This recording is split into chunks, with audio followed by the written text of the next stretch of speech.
decentralized web of alliances at various levels. Mayors often can do more than presidents. And if they get together, they can push policy action and change reality on the ground much faster than nation states would. Private companies are doing this without telling anyone. There are massive efforts at self-regulating in major industries, including in green. And very often the public sector is playing catch-up there. Now, let me not go into this philosophical debate. Of course, for the UN, it is a major question because we'll need to reinvent ourselves, in this much more networked and decentralized world, having ourselves been a product of the 1945, nation-state built consensus. Regarding how to bring countries together and what is the future of regulation, we firmly believe that global standards matter, that having a longer, slower process of agreeing with them, but one that incorporates perspectives of various types of countries and the whole principle of common but differentiated responsibilities that has been so central to the climate talks is really important. Yes, it is slow and it may be perceived as bureaucratic, but once you're inclusive, you actually move much faster. And that is why I think CBAM will be a test of whether a multilateral system can be adaptive. We saw how the European Union itself struggled to adjust its own industry to the green taxonomy introduced a few years ago. Many business leaders inside the European Union, in the powerhouses of Europe, would say this is too fast, too much. So I think similarly, CBAM will be a test of whether there is agility in the regulation, whether there can be adjustment, whether there can be a listening exercise. And I think with the European Union's new policy of taking the so-called global south much more seriously, I think this was a realization after the war in Ukraine started, how much underinvestment in the dialogue with the global south that there has been. I think CBAM will be an opportunity for them to engage and really adjust. Now, whether the Article 6 negotiations here at COP produce an outcome where there is a much bigger global carbon market that actually emerges and allows countries to stop treating this as a barrier, but rather create new markets, new investment spaces, and start treating this as an opportunity so that domestic production of greener products and services is actually incentivized through a market force. This, for me, is a more fundamental question, and this has to be a global agreement, similarly to how you have to have a common understanding of what makes air clean. There is evidence, there's scientific evidence. Similarly, you need to be able to formulate some thresholds, right? And then finally, you need to put money on the table. I mean, not the Yale Center for Environment Law and Policy, but put money on the table in the sense that countries will need practical and quick capacity building support to adjust their national regulations and policies, and also to create incentive schemes for businesses to go green much faster. And this will include not just grants from donors, and not just Green Climate Fund and GEF funding, but it has to be in the space of transition finance. We need to focus on crowding in funding into hard-to-abate industries. We need to help small and medium enterprises take basic steps, such as energy efficiency measures, which will immediately help them decarbonize and lower the carbon emission of their production or services. And transition finance is a difficult topic, one that requires much more discussion. And starting from Glasgow onwards, UNECE has been joining forces with the climate champions to talk about it. And now we have actually a pipeline of concrete investable transition finance projects in this region, and other regional commissions are doing the same in other regions as well. Thank you very much. It does seem like one of the themes of today's conversation is the need for innovation. We need new approaches to setting standards, new approaches to finance. I want to highlight one of the elements of this VLAR framework, which is new approaches to subsidies, which Lina, you brought up. And it does strike those of us who developed this VLAR framework, and again, it was a product of 10 workshops across the world, 400 thought leaders, significant global south as well as developed country participation.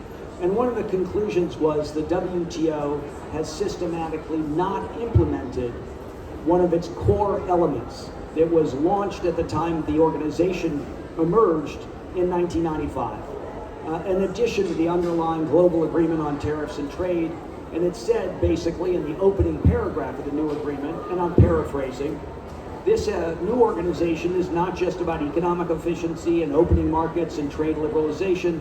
Its mission should be sustainable development. And the Villar framework analysis suggests that the global community has underperformed in making that the centerpiece of the trade system. And Lina, it sounds like your group is going to push us to take that agenda more seriously.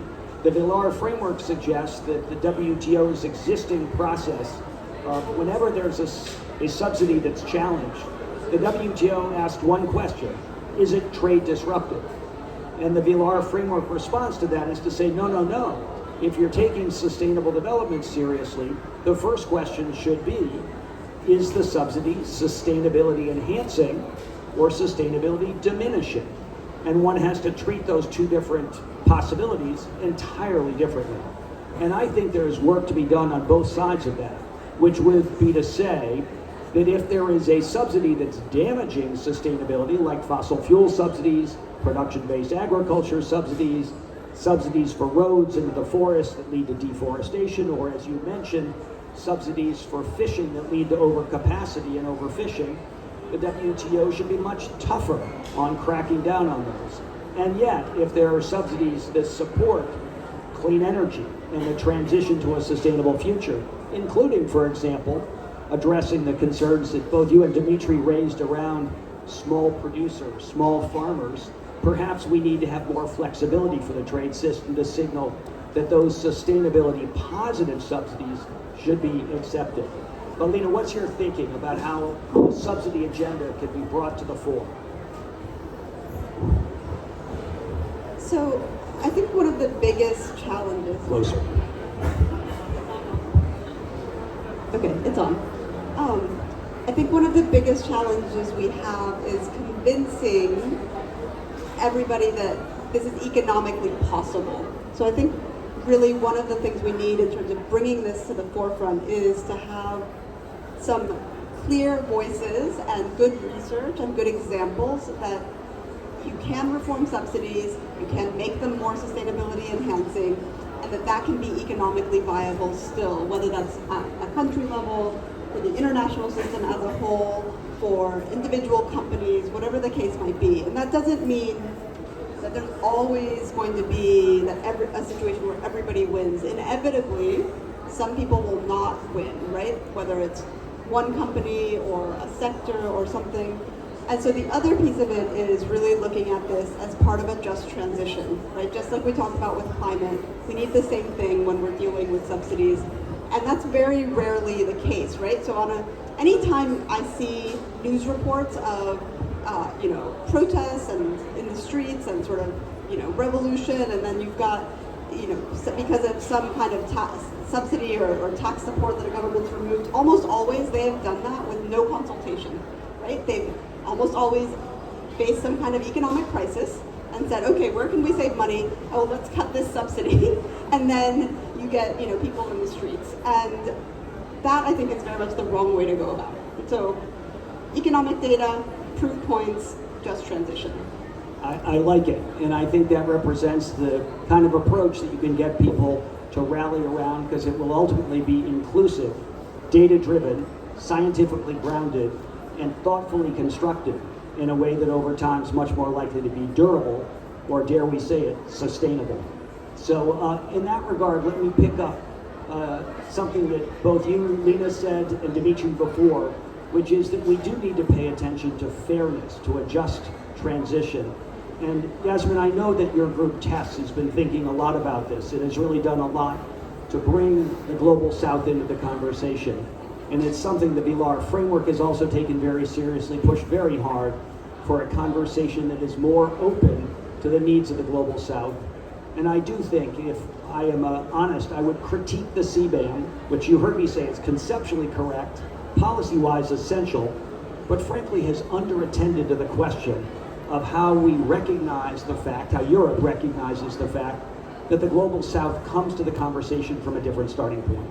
And I wonder if TESS has got thoughts as a group, or you personally, about how we address this tension around what fairness looks like or equity needs to be as we try to bring trade behind the sustainability agenda. Well, thank you so much, Dan. Regarding the CBAM and the question of fairness, and I really like to take the discussion of CBAM beyond CBAM, because CBAM maybe has been the beginning of something, but we need to realize we have something that is beyond just CBAM. CBAM is going to is a border carbon adjustment, is a tool that has its economic or trade justification, given having a carbon market system, but eventually the EU started something with the BCAs, and other countries are also considering having a border carbon adjustment. So we will have more. I think we're realizing the fact that we will have more of these.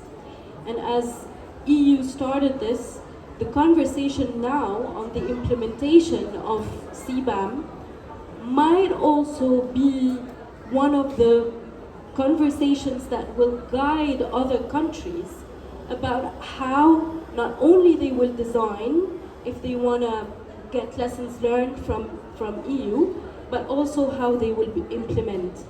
And this conversation about implementation needs to be as much inclusive as possible, considering trade partners, their considerations, their capacities to adapt, in order to come up with the mechanism that will really be effective and applicable.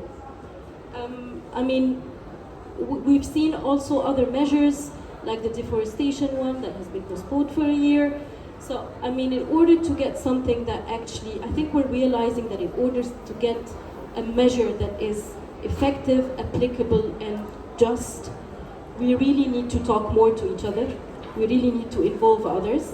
And that is one of the topics that is very related to the trade-related climate measures conversation in the WTO as well. It's more wider than just CBAM, and we need to look at this from that angle. And one more thing that I would say, more generally, we were looking at trade-related climate measures, not only the BCAs, but more generally, what a trade-related climate measure principles in international law need to have or encompass.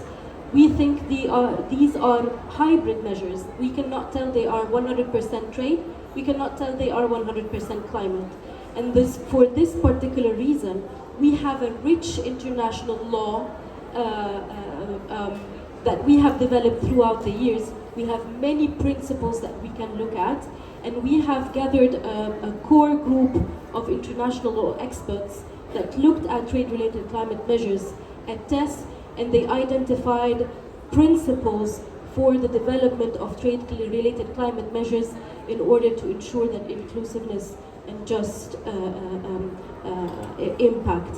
And the report is on our website, and I can leave some brochures about that here at the reception. Wonderful, thank you. We're going to now take questions from the audience. My colleague Matthias has got a microphone here he will bring to you. And